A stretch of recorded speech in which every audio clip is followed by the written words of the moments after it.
काही लोकांनी उल्लेख या ठिकाणी केले. प्रधानमंत्री देशाचे काल येऊन गेले, त्यांनी काही गोष्टी भाषणामध्ये सांगितलं. त्यांनी सांगितलं त्याचा एक प्रश्न इथं येण्याच्या पूर्वी मला एकाने विचारला. जेव्हा मी त्या फोनच्यासाठी थांबलो होतो तर एकाने मला प्रश्न विचारला की काल प्रधानमंत्री म्हणजे ती घराणेशाही या ठिकाणी आली आणि घराणेशाही ही गेली पाहिजे. मला असंच प्रश्न एकाने हा या ठिकाणी विचारला. मला काही समजत नाही घराणेशाही म्हणजे काय. असं आहे, डॉक्टरचा मुलगा डॉक्टर होतो का नाही, कधी ऐकले काय. वकिलाचा मुलगा वकील होतो, व्यापाराचा मुलगा व्यापारी होतो, शेतकऱ्याचा मुलगा शेतीच करतो. मग समाजकारणात काम करणारा त्याचा मुलगा उद्या आला आणि तो त्यांनी केलं तर त्याचं घराण्याचाही कसं, ते काही संपत्ती त्याच्याकडे काम करण्याच्यासाठी निवृत्तीचा मुलगा ह्या ठिकाणी कारखान्याचा चेअरमन झाला आणि चांगल्या पद्धतीने कारभार करत असेल त्याला घराणेशाही म्हणायची. ही काय घराणेशाही नाही, ही काय वावदादाची संपत्ती नाही. हा कारखाना ही जनतेची संपत्ती आहे, याचे जे सभासद आहे त्यांच्या मालकीची संपत्ती आहे, ती एका कुटुंबाची संपत्ती नाही. आणि त्यामुळं घराणेशाही म्हणून साधून जीवनात काम करणाऱ्या लोकांच्या संदर्भात भाष्य करणं योग्य नाही असं मत मी माझं त्या ठिकाणी सांगितलं. आज अनेक प्रश्न खुले, पण त्या प्रश्नाच्या सोडवणुकीसाठी सत्तेचा वापर हा करण्याच्या संबंधीची भूमिका नाही. काही मूळ प्रश्न सोडून व्यक्तिगत लोकांचं वर हे कसं ओळखत आहे. काही लोक मला विचारत होते का की अयोध्येला राम जन्माचा कार्यक्रम होतं का, त्यानं मला काही निमंत्रण आलं नाही. म्हणजे आलं तर मी त्याच्या गर्दीत मी जाणार नाही, पण ते झाल्यावर मी जाईन. राम हा या देशाच्या जनतेचा अस्तित्व विषय. या देशामध्ये फार मोठा वर्ग असा आहे की तो रामाची भक्ती करतो, त्याचा अनादर तुम्ही करू नये, त्यांच्या भूमिकेचा अनादर तुम्ही करू नये. पण त्या ठिकाणी एखादी व्यक्ती जात नाही, जाऊ शकत नाही म्हणजे तर लगेचच त्या संबंधीची टीका चिरफारी करण्याचं काही कारण नाही. शेवटी किती लोक त्या ठिकाणी जाऊ शकतात.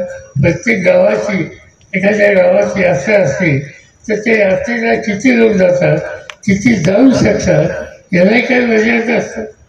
उद्याच्या असं ठरवलं की एखाद्या ठिकाणची यात्रा आहे आणि पुणे जिल्ह्याच्या सगळ्याच लोकांनी जायचं ठरवलं तर गोंधळ होऊ शकेल, तिकडे शक्य होतं.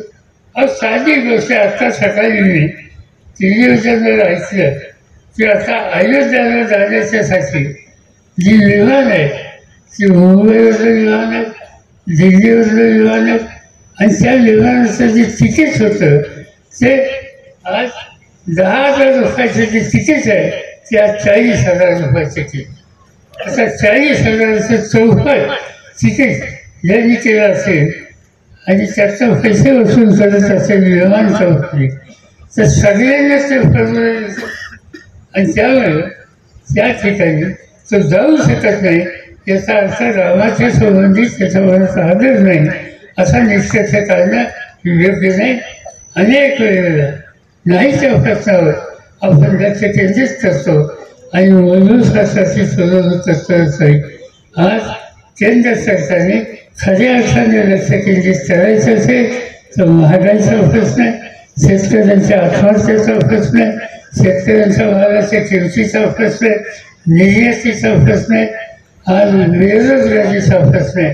मध्यंतरी माझ्याकडे वाचण्यात झालं की एकेक ठिकाणी राज्य सरकारमध्ये एका कामाच्यासाठी त्यांना 2,000 मुलांना नेमायचं होतं आणि 2,000 मुलांना नेमण्याच्यासाठी शेवटी जे अर्ज आले ते 1.5 लाख आले.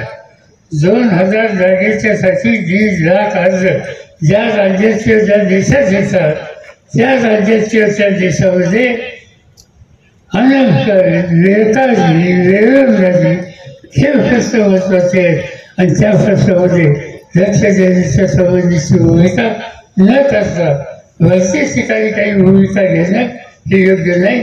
मला काही लोकांचा आज वाचण्यामध्ये आलं.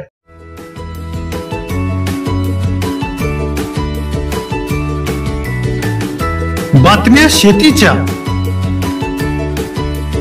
बातम्या मातीच्या, बातम्या अन्यायाच्या, गुन्हेगारीच्या,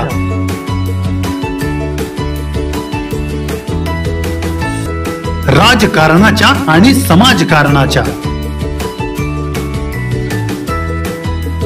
शोषणाविरुद्ध बुलंद आवाज, जनसामान्यांच्या हुंकाराची गाज, सत्कार्याला प्रोत्साहन,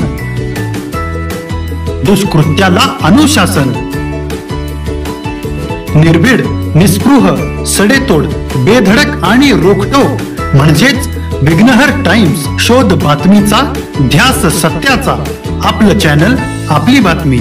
सबस्क्राईब तर कराच, पण बेल आयकॉनवर क्लिक करायलाही विसरू नका.